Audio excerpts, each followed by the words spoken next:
살펴볼 부분은 신약성경 요한복음 1장 14절에서부터 16절 두 절의 말씀입니다. 14절에서부터 16절의 말씀입니다. 제가 가진 성경으로는 신약성경 142페이지 전에 기록되어져 있습니다. 신약성경 요한복음 1장 14절에서 16절의 말씀입니다. 우리 이 시간 함께 봉독하도록 하겠습니다. 말씀이 육신이 되어 우리 가운데 거하심에 우리가 그의 영광을 보니 아버지의 독생자의 영광이요 은혜와 진리가 충만하더라. 요한이 그에 대하여 증언하여 외쳐 이르되 내가 전에 말하기를 내 뒤에 오시는 이가 나보다 앞선 것은 나보다 먼저 계심이란 것이 이 사람을 가리킴이라 하니라.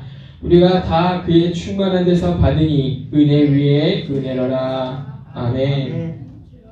반갑습니다. 오늘 우리가 말씀 읽기를 따라 함께 살펴갈 본문은 신약성경 요한복음 1장입니다. 요한복음은 마태복음, 마가복음, 누가복음과 함께 그리스도의 안에 계시된 우리에게 주어진 하나님의 은혜 혹은 죄인을 향하신 하나님의 사랑이 어떠한가 라고 하는 점을 잘 기록하고 있는 본문 중에 하나입니다. 복음이란 무엇이냐, 그러니까 복음이 무엇이냐 라고 할 때 우리가 요한복음의 기록으로 그 대답을 들려보자면 대표적으로 볼 수 있는 것이 1장 12절과 3장 16절에 기록되어 있는 그러한 말씀들입니다.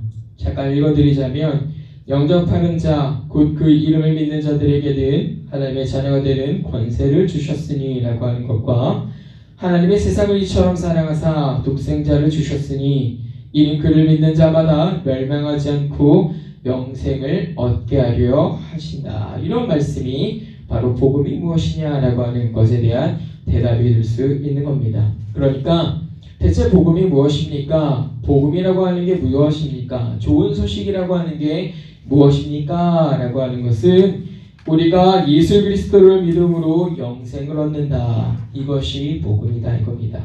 왜요? 죄인은 도무지 얻을 수 없는 그것을 예수 그리스도를 통해서 예수 그리스도를 믿음으로 인해서 얻게 된다라고 하는 겁니다. 이러한 내용들을 우리가 사도신경이라고 하는 이름으로 신앙 고백하는 형태를 우리가 가지고 있고 또 지금도 또 앞으로의 교회가 영원토록 고백할 내용이 바로 이러한 내용인 것이죠. 그러니까 복음이 무엇입니까? 라고 할 때 예수 믿고 잘 되는 것이라고 하는 것보다도 예수 그리스도를 믿음으로 말미암아 얻게 되는 영생 곧 구원의 소식, 이것이 바로 복음이라고 하는 겁니다. 그렇기 때문에 복음에 대해서 기술하고 있는 이 복음서들에서는 예수 그리스도의 생애가 잘 기록되고 있는 걸 우리가 확인할 수 있습니다. 그러니까 예수 그리스도께서 육신을 입고 오시고 또 죽으셨다가 죽은 자 가운데서 부활하신 것, 그것뿐만이 아니죠. 마지막에 이르러서는 승천하셨다라고 하는 기술들을 우리에게 남겨주는 겁니다. 이것을 통해서 예수 그리스도께서 누구신지, 그가 어떤 일을 하셨는지, 그리고 그가 하신 일들을 통해서 우리가 어떤 유익을 얻게 되었는가 라고 하는 점들을 가르쳐 주는 거죠. 이것을 통해서 우리로 하여금 예수 그리스도를 영접하도록 그를 믿도록 하고 있는 것이 바로 이 복음서들이 갖는 굉장히 중요한 특징들입니다. 그러니까 예를 들면 우리가 누군가에게 신임을 얻으려고 할 때, 특별히 저를 예를 들어서 보자면 제가 여러분에게 신임을 얻으려고 할 때 제가 무엇을 나타내 보여야 됩니까? 제가 믿을 만한 사람이라는 걸 보여야 되는 겁니다. 그러면 어떻게 해야 되겠어요? 저는 어떤 성격의 사람입니다. 저는 어떠한 사람입니다. 라고 하는 것을 가르쳐 드려야겠죠. 그것뿐만 아니라 저는 이러한 일을 하는 사람입니다. 라고 하는 것을 말씀을 드려야 저에 대한 신뢰가 쌓일 겁니다. 그리고 저에 대해서 더욱 알면 알수록 그 믿음 혹은 신뢰라고 하는 것이 더욱 굳어지고 더욱 두터워지게 되는 것이죠. 마치 이와 같이 우리가 그리스도를 믿는다라고 할 때는 우리가 그리스도께서 누구신지 그리고 그리스도께서 어떤 일을 하셨는지를 아는 것과 같다 이겁니다. 그가 어떻게 우리 안에 오셨는지 또 그가 오셔서 어떤 일들을 하셨는지 뿐만 아니라 그가 본래 어떤 분이신지를 아는 것이 곧 우리가 믿음을 튼튼하게 할 수 있는 것이다 이거예요. 그래서 이 복음서들은 예수 그리스도의 생애를 굉장히 자세하게 기록하고 있는 겁니다. 그 중에 이 요한복음은 조금 특징적인 내용이 있는데 어떤 부분이냐면 앞서서 공간복음이라고 부르는 마태복음, 마가복음, 누가복음에서는 예수 그리스도의 생애, 그러니까 그분이 나시고 죽으시고 부활하신 것들에 대해서 아주 자세한 설명을 하는데 많은 시간을 할애하고 있다면 이 요한복음은 그것뿐만 아니라 그것이 갖는 의미가 어떤 것인지라고 하는 것들을 가르쳐 주는데 더 많은 부분에 힘을 쓰고 있습니다. 왜요? 우리가 예수 그리스도께서 누구신지 어떤 일을 하셨는지 아는 건 좋다 이거예요. 그런데 그게 대체 우리한테 어떤 의미가 있는지, 그게 어떤 유익이 있는지 이거를 알지 못하면 그건 굉장히 동떨어진 이야기가 된단 말이에요. 그래서 이 요한복음이라고 하는 것은 그 안에서 담겨져 있는 의미들을 조금 더 잘 조명해 주는데 많은 시간을 쓰고 있는 우리가 확인하게 되는 겁니다. 다시 말하면 이 복음서들은 우리로 하여금 예수 그리스도의 존재라고 하는 것과 예수 그리스도의 사역이라고 하는 걸 가르쳐 줌으로써 우리로 하여금 더욱 그 믿음을 견실하게 해가도록 하는 것입니다. 우리가 거꾸로 말을 하면 예수 그리스도에 대해서 이렇게 아는 것이 없으면 없을수록 그 믿음은 건강하다 건강하지 못하다는 겁니까? 건강하지 못하다. 맹목적인 믿음이 되는 겁니다. 내가 왜 그리스도를 믿고 내가 왜 그리스도를 따라야 되는지를 몰라요. 그냥 그렇다고 하니까 그렇게 들어왔으니까 또 그렇게 해야 된다고 하니까 하는 겁니다. 왜? 내가 모르니까. 그런데요, 예수 그리스도가 정말 어떤 분이신지 그분이 어떤 일을 하셨는지 그것이 내게 어떤 유익인지를 알게 되면 알게 될수록 뜯어 말려도 하게 돼 있단 말이에요. 그분에 대해서 모욕하는 말, 그분에 대해서 가르친 것들이 잘못됐다고 하는 말들 가운데서 이 분이 일어나서 반박하기도 하고 그 믿음으로 씨름하는 삶을 살단 말입니다. 그래서 이 복음서들은 우리가 맹목적인 신앙에 빠지지 않도록 하기 위해서 더욱 그리스도가 우리에게 어떤 분이신지를 가르쳐주고 있다라고 하는 거예요. 그런데 애석하게도 요한복음이 우리에게 가르쳐주고 있듯이 이 믿음을 견고하게 하고자 할 때는 우리의 힘으로 안 되는 부분들이 분명히 있습니다. 왜요? 빛이 어둠에 비쳤으나 어둠이 깨닫지 못하기 때문입니다. 그래서 일들을 위해서 어떤 것들이 필요하냐면 반드시 성령님의 조명하심이 있어야 돼요. 성령님이 내 마음 가운데 역사하셔서 일하셔서 그 말씀을 깨우치게 하시고 그것들을 받아들이게 하시고 그것들을 믿음으로 알아서 살게 하시고 또 그것들을 부지런히 쓰게 하시는 그러한 일들이 있어야만 한다 이겁니다. 그래서 우리는 늘 이것들을 위해서 기도해야 해요.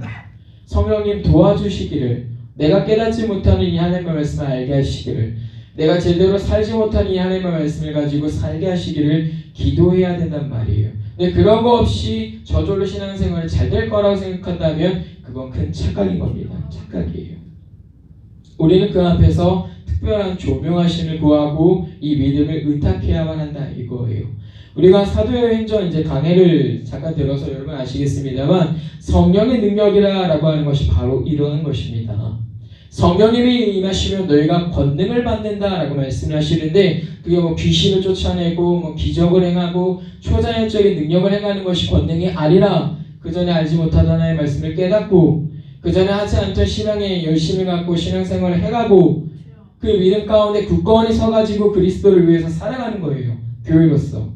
그것이 성령의 권능이라 이겁니다. 우리는 이 요한복음을 통해서 그런 것들을 배우게 되는 거죠. 그래서 요한복음은 우리로 하여금 그리스도께서 행하신 일, 그리고 그 직분, 그리고 그 의미들에 대해서 더 명확하게 가르쳐준다라고 하는 겁니다. 이러한 요한복음을 이제 우리가 읽어가게 되는 것이죠. 그래서 우리가 이 부분을 조금 더 주목해서 앞으로 요한복음을 읽어가야 되는데 오늘 우리가 함께 읽은 이 본문에서는 그리스도께서 우리에게 주신 그 은혜가 얼마나 풍성한 것이냐라고 하는 점들을 잘 가르쳐주고 있습니다. 무엇보다 그리스도께서 어떻게 우리 가운데 함께 하시는가라고 하는 점을 잘 보여주고 있는 부분이에요. 그리고 왜 그리스도께서 우리에게 함께 하셔야 하는가라고 하는 점도 잘 가르쳐주고 있습니다. 그래서 오늘 우리는 함께 읽은 이 본문을 중심으로 해서 우리에게 주신 은혜의 풍성함이 어떠한가라고 하는 것을 좀 주목해서 보고 또 그 은혜의 가치와 그 은혜를 누림에 대해서 우리가 간과해서는 안 되는 게 어떤 것인가, 혹은 우리가 그 은혜를 받고 그 은혜를 누리는 사람으로서 어떤 태도를 가져야 하는가라고 하는 점들을 조금 더 생각을 해보려고 합니다. 그리고 무엇보다 내일이 이제 종교개혁 기념일이죠. 종교개혁 기념일을 하루 앞둔 오늘 이 밤에 개혁자들이 그렇게 이렇게 시도로 외쳤던 오직 그리스도 그리고 오직 은혜라고 하는 것이 과연 어떤 의미가 있는가라고 하는 점들을 조금 함께 생각을 해보려고 합니다. 하나님은 공간복음으로 부르는 이 복음서들을 통해서 우리에게 예수 그리스도가 어떤 분이신지 충분하고도 또 완전하게 계시하셨습니다. 다시 말하면 사실은 이 앞서의 세 가지 복음서만으로도 충분하다 이거예요. 예수 그리스도에 대해서는 우리가 알 필요가 있는 것들이 모두 다 여기에 담겨져 있다 이겁니다. 그런데 앞서서도 말씀드렸듯이 우리가 아둔하여 그것들을 다 깨닫지 못하기 때문에 하나님께서는 이 사도 요한이라고 하는 사람을 통해서 이 복음서를 우리에게 남겨주심으로 당신의 사랑하는 이 교회에 예수 그리스도가 어떤 분이신지 그가 어떤 일을 하셨는지 그가 우리에게 어떤 유익들을 주시는지를 보다 더 잘 알게 하셨습니다. 그래서 오늘 우리가 읽은 이 본문에서도 그리스도께서 어떻게 우리 안에 계시는가라고 하는 점들을 가르쳐주는 것으로 이제 시작을 하는데 내용을 보면 이런 말씀을 하시죠. 말씀이 육신이 되어 우리 가운데 거하심에. 그러니까 무슨 말입니까? 말씀이 육신이 되어 우리 가운데 거하신다. 이렇게 말씀하고 있는 거예요. 자, 그런데 이게 무슨 말이냐라고 하면 결국엔 임마누엘이라 이겁니다. 임마누엘. 임마누엘이 무슨 뜻입니까? 하나님이 우리와 함께 하신다. 그러니까 예수 그리스도께서 하나님께서 우리와 어떻게 함께 하시느냐라고 했을 때 이렇게 말씀이 육신이 되어 우리 가운데 임하심에 라고 하는 것으로 시작한다 이거예요. 물론 그렇다고 그 전에 하나님이 안 계시냐 그리고 그 이후에 하나님이 우리와 함께 하지 않으시냐 그렇지는 않습니다. 특별하게 이것은 그리스도를 통해서 이루실 구원과 관련해서 우리가 보게 되는 부분인 것이에요. 자, 이렇게 함께 하시는데 단순하게 이 부분을 그리스도께서 사람이 되셨다라고 하는 걸 말하고 싶은 건 아닙니다. 예수님께서 사람이 되셨다라고 말씀하고 있는 게 아니라 말씀이 육신이 되어 라고 이렇게 표현하고 있죠. 이 말은 말씀이신 그리스도께서 육신을 취하셨다라고 하는 거예요. 이렇게 육신을 취하시고 우리와 같이 일부러 사람이 되셨다라고 하는 것들을 이야기하고 있는 겁니다. 이것을 두고서 우리가 성육신이라 라고 이렇게 표현하는 것이죠. 여기서 우리가 생각해 볼 것은 왜 말씀이신 그리스도께서 이처럼 육신을 입으셔야 했는가 이겁니다. 왜 말씀이신 그분께서 현존하지 않으시고 육신이라고 하는 껍데기를 입고 우리 가운데 함께 하셨을까라고 하는 점이에요. 왜냐하면 하나님은 영이시기 때문에 어떤 모양이나 형태를 갖고 계시는 게 아닙니다. 그럼에도 불구하고 이 육신을 취하셨다라고 하는 것은 매우 의도적인 표현이 있는 거예요. 왜 그러시겠습니까? 다른 게 아니죠. 바로 하나님과 우리 사이에 중보자가 되시기 위해서 하나님과 우리 사이에 멀어져 있는 그 간격을 연결하시기 위한 단 하나의 중보자로서 우리와 같이 되셔야만 했다 이겁니다. 우리 모두가 잘 알고 있듯이 아담의 범죄 이후에 모든 인류는 죄와 비참한 처지 가운데 놓이게 됐습니다. 멸망당해야만 하는 사람들이 된 것이에요. 그들은 하나님에 대한 지식에서 멀어지고 영원한 생명에서 끊어졌고 죄와 불의 가운데 사망이라고 하는 형벌을 받아야만 하는 그 비참한 처지 가운데 머무르게 된 겁니다. 오늘날에도 우리가 믿는다라고 하면서도 우리가 갖고 있는 죄성 때문에 하나님 앞에 그릇된 행동들을 할 때가 많이 있지 않습니까? 그런데 이것들을 깨닫지 못하는 그 당시의 상황이라고 생각해 보세요. 얼마나 끔찍하고 비참합니까? 우리에게는 회개라고 하는 하나님께서 주시는 좋은 기회들이 있어요. 그런데 그 당시 그리스도에 대해서 완전히 하나님에 대해서 끊어진 그 백성들에게는 죽음이라고 하는 형벌 말고 아무것도 남는 게 없단 말이에요. 얼마나 비참한 형벌입니까? 물론 하나님께서 자기가 사랑하시는 백성들을 구원하시기 위해서 몇 가지 방편들을 마련해 주셨지만 그리스도가 오시기 전까지 방편들을 마련하셔서 그들이 멸망을 피하도록 하시긴 했지만 참으로 비참한 처지에 있었다라고 하는 거예요. 자, 그런데 그 처지에서 하나님께서는 우리를 그대로 내버려 두지 않으시고 진노와 저주를 피하게 하시려고 우리에게 중보자를 주셨는데 그것이 바로 예수 그리스도셨다 이겁니다. 예수 그리스도를 주시고 의를 믿고 생명에 이르는 회개를 해서 오직 그리스도만을 의지하게 하시고 죄와 비참한 처지 가운데서 영원한 생명과 무한한 기쁨 그리고 그 영광의 길로 우리를 이끌어내신 거죠. 이를 위해서는 흠없는 완전한 중보자가 있어야 했던 거예요. 그런데 여러분 생각해 보십시오. 아무리 오점 없는 사람이라 할지라도 흠이 없는 자가 있을 수 있습니까? 아무리 오점 없는 사람이라고 해도 흠이 없을 수는 없는 거예요. 한 예를 들어서 보자면 우리 성경을 읽은 사람들이니까 성경의 얘기를 한번 빌어서 얘기해 보겠습니다. 성경을 보시면 한 청년이 나옵니다. 그리고 청년이 예수님을 찾아가요. 그러면서 그 청년이 묻기를 어떻게 해야 영생을 얻을 수 있습니까? 라고 묻습니다. 그러니까 예수님이 그 말씀을 들으시면서 뭐라고 하십니까? 10계명의 5계명부터 10계명까지를 말씀하시면서 이것들을 지켜라 라고 말씀하시죠. 그러니까 그 사람이 뭐라고 얘기를 합니까? 아, 저는 어렸을 때부터 그것들을 다 지켜왔습니다 라고 말을 해요. 그렇죠? 그러니까 주님께서는 그것들이 거짓이 아님을 알고 계세요. 그렇기 때문에 칭찬을 하십니다. 그러면서 뭐라고 말씀하십니까? 그러나 네가 해야 될 것이 하나가 있으니 네가 가진 소유를 다 팔아서 가난한 자에게 나눠주라. 그 말씀을 하시자마자 이 사람이 어떤 태도를 보입니까? 얼굴에 기쁨이 가득해서 좋았어, 내가 이렇게 해야 되겠어 하고 다 가는 겁니까? 아니요. 근심과 슬픔이 그 얼굴에 드리웠다고 얘기를 해요. 아무리 십계명의 말씀을 철저하게 지키고 잘 살아온 사람이라 할지라도 결국 하나님 앞에서는 하나의 오점도 없을 수가 없다 이겁니다. 어떤 누구도 스스로는 하나님과의 그 관계를 회복할 수도 없고 어떤 사람도 우리 사람의 대표자가 돼서 하나님 앞에서 그 모든 형벌을 멸하게 할 수 있는 사람이 없다 이거예요. 왜? 완전할 수가 없으니까. 그래서 참 사람이시면서 참 하나님이신 그분께서 이렇게 육신을 입고 오셔야 된다 이겁니다. 그래서 참 사람으로서의 그 역할을 감당하셔야 했던 거예요. 왜? 우리는 할 수가 없는 일이니까. 우리를 대표해서 우리가 담당해야 될 그 모든 죄가를 홀로 담당하시려고 그것들을 통해서 우리에게 그 은혜의 혜택들을 주시기 위해서 그리스도께서는 우리와 같이 낮고 천한 육신을 입으셔야 했다 이거예요. 그것이 그가 우리 가운데 말씀으로 육신이 되어 우리 가운데 거하심에 라고 하는 이유가 되는 겁니다. 아담의 범죄에 의해 모든 인류는 그렇게 멸망해야 되는데 이 유일한 중보자만을 우리가 의지해야만 한다라고 하는 거예요. 결국 흠이 있는 인생에 지나지 않다 이겁니다. 누구는? 우리는. 우리 실력으로는 아무리 완전하게 하고 온전하게 하려도 하나님 앞에서는 흠이 없을 수가 없다 이거예요.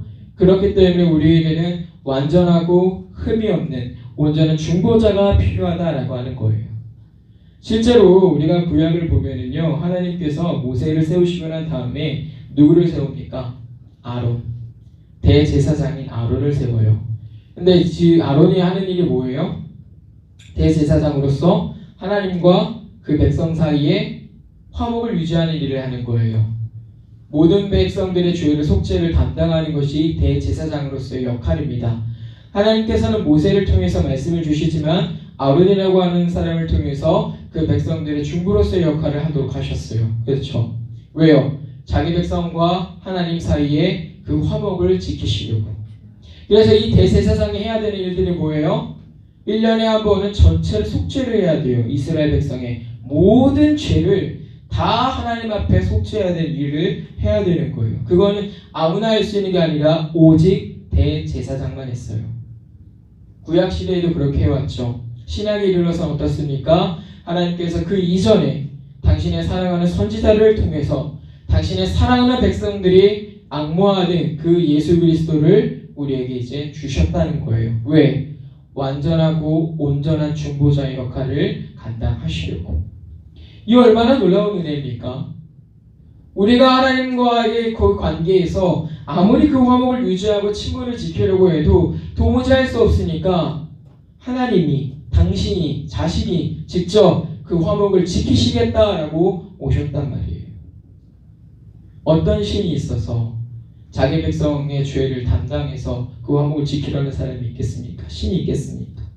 없다 이거예요. 미카, 주와 같은 신이 누가 있습니까? 하나님께서 우리에게 보여주신 이 은혜가 얼마나 큰 것이냐 이겁니다. 그분은 우리에게 오셔서 참 사람으로서 죽음을 경험하시고 또 참 하나님으로서 죽음을 극복하신 분이시죠. 그것을 통해서 우리에게 어떤 혜택들을 주시는 거예요? 아들로서 자기가 받으셔야 되는 그 영광스러운 상속을 우리 모두에게 동일하게 주셨단 말이에요. 당신 홀로 받으셔야 되는 그 영광을 우리 모두가 함께 받을 수 있도록 예수님이 그렇게 해주셨단 말입니다. 어떻게 하시면서? 자기 몸을 찢어가시면서 고난당하시고 조롱당하시고 매맞으시고 십자가에서 죽으시고 부활하시면서 그 일들을 친히 감당해 주셨단 말이에요. 우리가 이룰 수 없는 완전한 순종으로 당신이 순종을 해 주신 겁니다. 우리의 불순종을 당신의 순종으로 상쇄해 주시고 죄에 대한 값을 당신의 생명으로 대신 치러주시고 우리의 더럽고 추악한 것들을 자기의 피로 깨끗하게 맑게 씻어주시고 우리가 받을 수 없는 하나님의 그 은혜를 풍성하게 누리도록 하셨단 말이에요. 이것이 은혜라 이겁니다. 오늘 이 본문에서 이에 대해서 뭐라고 설명하냐면 아버지의 독생자의 영광이요 은혜와 진리가 충만하더라 이렇게 말씀하고 있을 뿐만 아니라 우리가 다 그의 충만한 데서 받으니 은혜 위에 은혜라 이렇게 말씀합니다. 무엇이 은혜 위에 은혜라고요? 그리스도께서 성육신하셔서 이 땅 가운데 오셔서 우리의 죄를 담당하시고 죽으시고 부활하셔서 하나님께서 우리에게 약속하신 그 은혜로운 혜택들을 다 주신 것, 그것이 은혜 위에 은혜라는 거예요. 여기서 말하는 은혜 위의 은혜는요, 은혜보다 더 뛰어난 은혜라라고도 우리가 이해할 수 있지만 조금 더 이제 적극적으로 표현하면 은혜라는 말로도 설명이 불가능하다 이거예요. 우리 사람이 가지고 있는 어떤 단어의 한계, 표현의 한계에서는 은혜라는 말보다 더 좋은 말을 찾을 수가 없는 겁니다. 근데 사실은 지금 그리스도께서 이처럼 말씀이 육신이 되어 우리 가운데 거하심에라는 이 말씀이 은혜라는 말조차도 부족한 거예요. 그걸 표현하기에는 은혜라는 말로 부족하다 이겁니다. 얼마나 큰 것인지 참으로 표현하기가 어려울 정도인 거예요. 그래서 은혜 위에 은혜라는 말을 쓰는 겁니다. 이것이 얼마나 큰 것입니까? 그런데 우리가 정말 살아가면서 이 은혜를 정말 가지고 큰 것으로 느끼며 살아가는 경우가 얼마나 많이 있습니까? 자주 있는 건 아니라는 거예요. 이 은혜가 때로는 우리에게 와닿지 않는다는 게 문제인 겁니다. 삶에서 충만하게 경험되지 않는 것 같은 문제들이 우리가 놓여있다는 게 이게 문제라는 거예요. 구원이요, 좋은 거죠. 감사한 일이죠. 좋은 거죠. 그런데요, 그게 정말 감사할까요? 우리가 때로는 삶을 살아가면서 이 부분이 오늘 이 요한 사도에게는 굉장히 이렇게 크게 와닿는 부분이고 또 우리 신앙생활을 하는 어떤 부분들에게는 정말 이 말만 들어도 마음이 떨리고 눈물이 핑 도는 그런 말씀일 수 있습니다. 그러나 오늘날 살아가는 대다수의 그리스도인들에게는 이건 단순한 어떤 사실에 지나지 않은 경우가 많아요. 이게 더 이상 내 마음을 울리지 않고 나로 하여금 회개할 마음을 불러일으키지도 않고 그냥 어떤 사실에 지나지 않는 그런 정도에 지나지 않는 문제들이 발생을 합니다. 왜 그럴까? 그건 우리가 은혜라고 하는 말에 대한 오해 혹은 깊이 있는 감사가 부족하기 때문에 그렇습니다. 다시 말하면 우리가 은혜를 바로 이해하지 못하고 있고 그 은혜에 대해서 바로 감사하지 못하고 있다 이거예요. 우리가 얻은 하나님의 은혜를 논할 때 그래서 우리가 간과해서 안 되는 문제는요. 특별히 이 구원과 관련해서 우리가 간과해서 안 되는 문제는 우리가 일상에서 누리는 모든 것이 다 하나님으로부터 주어진 은혜라는 사실을 잊지 말아야 된다 이거예요. 우리가 은혜를 논할 때는요. 죄사함을 받은 것, 구원을 받은 것, 내세 하나님 나라에서 살아가는 것 뭐 그런 것만을 두고서 하는 게 아니라 이미 천국이라고 하는 하나님 나라라고 하는 이 세상에서 그곳에 속해서 살아가는 사람들로서 얻게 되는 모든 혜택들, 일상에서 우리가 얻게 되는 모든 것들이 다 은혜란 말이에요. 은혜. 숨을 쉬는 것도 은혜고 내가 시간을 갖는 것도 은혜고 내가 무엇인가를 할 수 있는 것도 은혜고 하지 않는 것도 은혜고 은혜란 말입니다. 은혜. 그래서 우리가 하나님의 은혜를 논할 때는 반드시 우리가 일상에서 얻은 것들을 다 은혜라고 기억을 해야 돼요. 그렇지 않으면요 우리가 얻게 되는 은혜들에 대해서 헛되게 하는 태도에 빠지게 된다 이겁니다. 구원을 말하면서도 마음으로부터 일어나는 어떤 감사가 없게 되는 일들이 여기서 발생을 해요. 왜요? 일상에서 감사하지 않거든요. 일상에서 누리는 내 삶에 감사가 없단 말이에요. 그게 은혜가 아니라고 생각된단 말이에요. 근데 눈에 보이지 않는 것에 대해서 우리가 어떻게 참으로 감사할 수 있습니까? 눈으로 보이는 것조차 감사하지 못하는데 우리가 어떻게 눈에 보이지 않는 그 사실에 대해서 우리가 깊이 감사할 수가 있겠느냐 이거예요. 우리가 이것들을 믿음으로 받기 위해서는 역시나 앞서서 말씀드렸지만 성령님의 도우심이 반드시 있어야 되는 건 맞지만 은혜에 대해서 우리가 조금만 바르게 이해하고 또 은혜에 대해서 우리가 합당한 태도로 살아가면 충분히 와닿을 수 있는 그런 말씀이 된다 이거예요. 우리가 은혜를 말할 때에 좀 생각해 볼 것이 두 가지가 있어요. 하나가 일반 은총이라고 부르는 것, 하나가 특별 은총이라고 부르는 겁니다. 이 말은요, 일반 은혜, 특별 은혜라고도 하긴 하는데요. 다르게 표현하면요, 일반 계시, 특별 계시라고 하는 것으로 가르쳐줘요. 그러니까 이게 무슨 말이냐면요, 하나님께서 우리에게 일상에 주시는 것들을 통해서 우리는 하나님을 알 수 있도록 하나님께서 그렇게 자기를 나타내셨다라고 하는 거예요. 그게 일반 계시입니다. 일반 은총이라고 하는 거예요. 예를 들면 우리가 오늘날 살아가고 있는 어떤 삶의 현장에서 얻게 되는 물질, 건강, 지위, 명예, 어떤 지식, 아니면 어떤 재능 이런 것들이 다 하나님한테 얻게 되는 일반 은총들이 하나인데 우리는 그것들로 하나님을 알게 된다 이거예요. 어떻게 해요? 아, 하나님이 주시는구나. 아, 하나님이 이것들을 내게 공급하시는구나. 아, 하나님이 나에게 이것들을 쓰라고 주시는구나. 부족한 걸 알고서 이걸 채워주시는구나. 이런 걸 통해서 우리가 하나님을 알 수 있단 말이에요. 그런데 앞서서 말씀드렸지만 우리는 어둠이기 때문에 본질적으로 그것들을 바로 알 수 있어요? 없어요? 없어요. 내가 일반적으로 돈도 받고 뭔가 경제적인 상황도 좋아지고 기업도 얻게 되었고 뭔가 이렇게 여러 가지를 하게 됐단 말입니다. 재능도 있고 뭔가 가진 것들이 있어요. 근데 그걸 주신 이가 하나님인 줄 몰라요. 왜? 내 마음이 어두워서. 그래서 우리에게 주시는 것 가운데 특별히 자기를 더 드러내신 것이 있으니 그게 바로 특별계시 혹은 특별은총이라 말하고 하는 부분에서 오늘 우리가 보게 되는 이 성경 그리고 예수 그리스도에 대한 복음 그리고 우리 구원에 대한 사실들 이런 것들입니다. 이런 것들을 통해서 우리는 아 그래 나한테 건강을 주셨던 분이 하나님이시라는 분이구나. 아 그분이 내 아버지시구나 라고 하는 것을 우리가 완전히 알게 되는 거예요. 그런데 이 특별계시 혹은 특별은총이라고 하는 것들은요 택함받은 자들에게 성령님께서 보여주신 아주 특별한 은혜들이에요. 그래서 특별하다, 특별은총이다 라고 이제 부르는 건데 대부분의 사람들이 근데 이것들을 알지 못하면 어떻게 되는 겁니까? 우상숭배에 빠지는 거예요. 내가 뭔가 돈을 얻었어요. 기회를 얻었어요. 재능을 얻었어요. 근데 그게 하나님이 주신 줄은 몰라요. 그러니까 아무거나 일단 빌고 보는 거예요. 하나님인 줄 모르니까 근데 어떤 신적인 존재 초월적인 무엇인가가 나를 도왔구나 라고 하는 거는 어렴풋이 알겠단 말이에요. 그래서 내가 기도의 형태를 빌려서 무엇인가를 하는데 그게 이제 우상숭배로 빠진다 이거예요. 그래서 믿는 사람들에게 있어서 이 일반 은총과 특별 은총이라고 하는 것들은요 늘 하나님을 향해서 보게 되도록 얘기를 이제 우리에게 더욱 믿음을 더 강하게 하는 부분들이 있지만 믿지 않는 자들에게서는 핑계할 수가 없는 그런 이유들로 만들어주는 겁니다. 성경이 우리에게 이미 경고하지 않습니까? 나는 하나님 못 들어봤는데요. 아니란 말이에요. 너희는 핑계할 수 없다. 하나님이라고 하는 나를 몰랐다고 할 수가 없다 라고 말씀하시는 거예요. 이게 얼마나 특별한 은혜입니까? 그런데 우리가 어떤 문제에 빠지냐면 이 특별한 은총 그러니까 성경, 기도 이런 것들만 아주 귀한 것으로 알고 우리가 일상에서 받는 것들에 대해서는 다 세속적인 거, 썩어질 거, 필요 없는 거 이런 것들로만 여기게 되는 일들이 사실은 발생한다 이거예요. 과거에 교회를 어렵게 했던 이단들 중에 하나가 영지주의라고 하는 것이 있습니다. 이 영지주의라고 하는 사람들이 주장했던 바가 이런 내용이에요.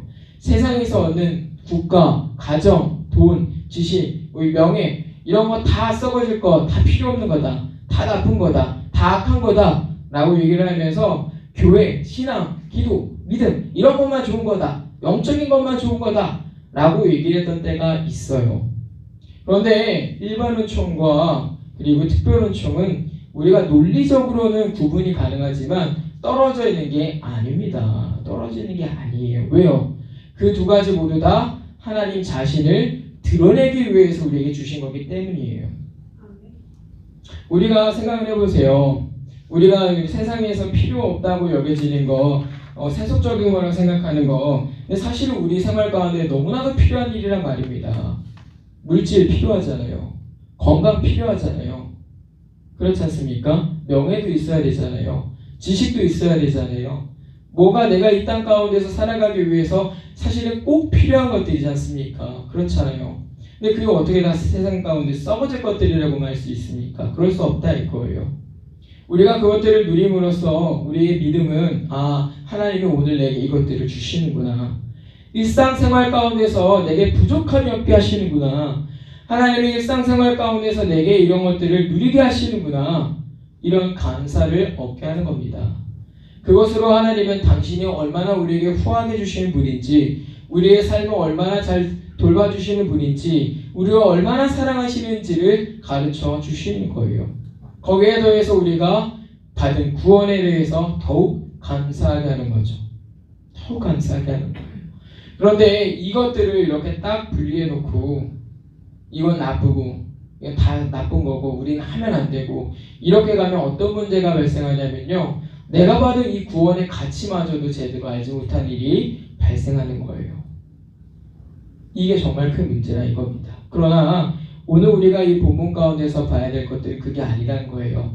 충만하다 말씀하세요. 이건 영적으로만 충만한 것이 아니고 우리가 생활할 때 꼭 필요한 일상생활에서도 다 충만하다 이거예요.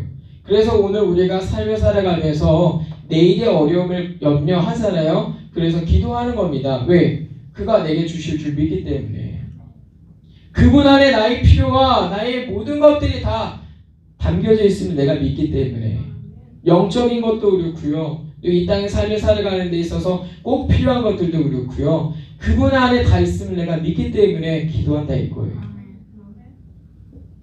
이것이 오늘 우리가 이 본문을 통해서 교훈받아야 될 내용이라 이겁니다. 그래서 우리가 하나님의 은혜를 논할 때는 항상 이 부분을 같이 염두를 해야 되고 어떤 마음을 가져야 되냐면 그러면 내가 얻은 시간, 물질, 건강, 재능, 기회라고 하는 것들을 가지고 내가 어떻게 써야 하나님이 기뻐하실까? 어떻게 해야 하나님이 즐거워하실까? 이걸 가지고 하나님이 어떻게 하기를 원하실까를 고민하고서 그것들을 부지런히 써야 되는 겁니다. 그래서 명예 얻기를 힘써야 돼요. 누구를 위해서? 그리스도를 위해서. 내게 호하게 주시는 그분을 드러내기 위해서. 기업을 잘 운영하시고 넉넉하게 하셔야 됩니다. 무엇을 위해서? 내게 그렇게 할 수 있도록 힘을 주신 그리스도를 위해서. 우리는 그분의 명예를 높이기 위해서 우리의 삶의 처지 가운데서 뒤로 처질 수가 없단 말이에요. 그분이 주신 것들에 대해서 감사하고 그분의 영광을 드높이기 위해 힘을 써야 된단 말이에요. 그런 사람이 어떻게 세상 가운데 도태될 수가 있겠습니까? 그럴 수 없다 이거예요. 그래서 오늘 우리가 이 부분들을 생각하면서 정말로 우리가 받은 구원에 대해서 감사하려면 일상 가운데서 우리가 얻게 되는 이런 은혜들에 대해서도 깊이 감사해야 되고 감사하는 것뿐만 아니라 그 안에 만족해야 되고 만족하는 것뿐만 아니라 그 안에서 내가 주를 위하여 이것들을 어떻게 써야 할까를 끊임없이 고민하고 가능한 최고의 결과물들을 내기 위해서 노력을 해야 한다 이거예요. 학생들은요 공부 열심히 해야겠죠. 그게 그들에게 주신 하나님의 은사들이니까요. 직분들이니까요. 저 같은 목회자들은요 열심히 말씀 준비해가지고 하나님의 말씀을 먹여야겠죠. 그것이 하나님께서 제게 주신 기회들이고 노력이고 시간들을 잘 쓰는 거고요. 기업을 운영하시는 분들은요 열심히 돈을 버셔야겠죠. 그것이 하나님께서 주신 소득이고 그걸 가지고 누군가를 돕기도 하고 또 누군가를 위해서 쓰기도 하고 이러한 거니까요. 최선을 다해야 된다 이겁니다. 그리고 그 안에서 가장 좋은 결과물들로 하나님을 영화롭게 하기를 우리가 힘을 써야 된다 이거예요. 사랑하는 성도님들, 오늘 우리는 함께 읽은 말씀을 중심으로 그리스도의 성육신이라고 하는 은혜가 무엇인지 다시 한번 깨닫습니다. 이 은혜를 우리가 받은 자들로서 일상의 생활 가운데 감사하는 것뿐만 아니라 그분의 영예를 높이기 위해서 부지런히 살아야겠고, 또 우리가 얻은 이 구원의 가치가 얼마나 큰 것인지, 은혜 위에 은혜라 표현하는 이 은혜가 정말로 내 마음에 와닿기를 위해서 성령님 내 마음을 만져주시길, 나로 하여금 그러한 감격 속에서 살게 하시기를 기도하며 살아야겠습니다. 자기를 비천한 우리와 같이 낮추시고 고난당하시고 죽으시고 부활하신 그분께 영광을 돌리기 위해서 살아가는 저와 여러분이 되길 바라고, 초대교회가 그러했던 것처럼, 그리고 우리의 앞선 종교개혁 시대의 교회가 그러했던 것처럼 오직 은혜로, 오직 그리스도에게만 영광을 돌리며 살아가는 저와 여러분이 되기를 주님의 이름으로 부탁을 드립니다. 계속 찬양하고 기도하도록 하겠습니다.